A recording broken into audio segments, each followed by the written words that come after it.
Aries entertainment வழங்கும் வெற்றிமாறன் இயக்கத்தில் விஜய் சேதுபதி நடிப்பில் விடுதலை பாகம் 2 டிசம்பர் 20 முதல் உலகமெங்கும்.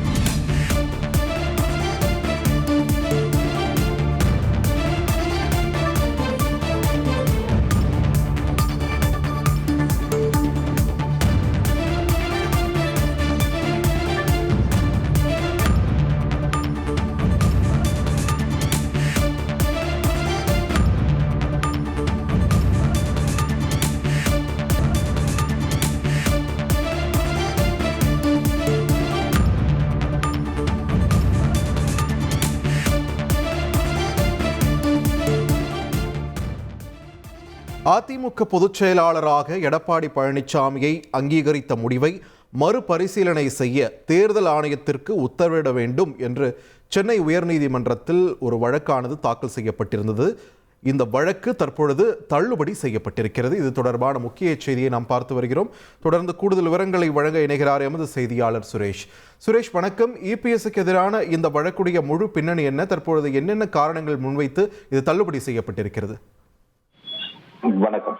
அதிமுகவை சேர்ந்த ராம்குமார் ஆதித்தன் மற்றும் கே.சி. சுரேன் பழனிசாமி ஆகியோர் இந்த வழக்கை தாக்கல் செய்திருக்கிறார்கள். அவர்கள் தங்கள் மனுக்களில் முன்னாள் முதலமைச்சர் ஜெயலலிதா மறைவுக்கு பிறகு அதிமுக தொண்டர்கள் கட்சியின் பொதுச் செயலாளர் பதவிக்கு போட்டியிடுவதை தடுக்கக்கூடிய வகையில கடந்த 2022ஆம் ஆண்டு ஜூலை மாதம் நடந்த பொதுக்குழுவில் கட்சியின் சட்ட விதிகள் திருத்தப்பட்டிருப்பதாகவும் இதை எதிர்த்து சென்னை உயர்நீதிமன்றத்தில் வழக்குகள் தாக்கல் செய்யப்பட்டுள்ளதாகவும் குறிப்பிட்டிருக்கிறார்கள். இந்த நிலுவையில் இருக்கக்கூடிய இந்த வழக்குகளின் தீர்ப்புக்கு கட்டுப்பட்டது என்ற நிபந்தனையுடன் கட்சியினுடைய திருத்தப்பட்ட விதிகளுக்கும் பொதுச் செயலாளராக எடப்பாடி பழனிசாமி தேர்ந்தெடுக்கப்பட்டதையும் அங்கீகரித்து தேர்தல் ஆணையம் உத்தரவு பிறப்பித்திருக்கிறது.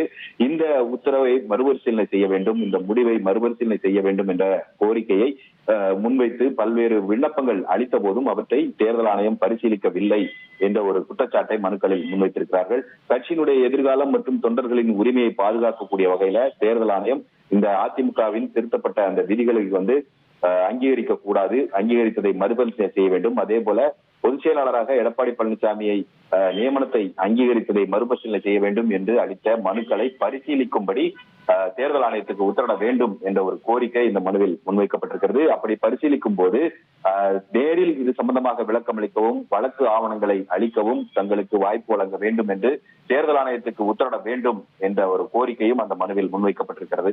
இந்த வழக்கு நீதிபதிகள் ஆர். சுப்பிரமணியன் மற்றும் உமரப்பன் அடங்கிய அமர்வில் இன்றைக்கு விசாரணைக்கு வந்தது. மனுவை விசாரித்த நீதிபதிகள் ஏற்கனவே இந்த கட்சி சின்னம் தொடர்பாக ஒரு உத்தரவானது பிறப்பிக்கப்பட்டிருக்கிறது. அதாவது இந்த கட்சி சின்னத்தை இந்த வழக்கு நிலுவையில் இருக்கக்கூடிய வழக்குகள் முடிவுக்கு வரும் வரைக்கும் ஒதுக்கக்கூடாது என்ற ஒரு கோரிக்கையுடன் தாக்கல் செய்யப்பட்ட வழக்கை பொறுத்தவரைக்கும் அந்த மனுவை 4 வாரங்களில் பரிசீலிக்க வேண்டும் என்று தேர்தல் ஆணையத்துக்கு உத்தரவானது பிறப்பிக்கப்பட்டிருக்கிறது.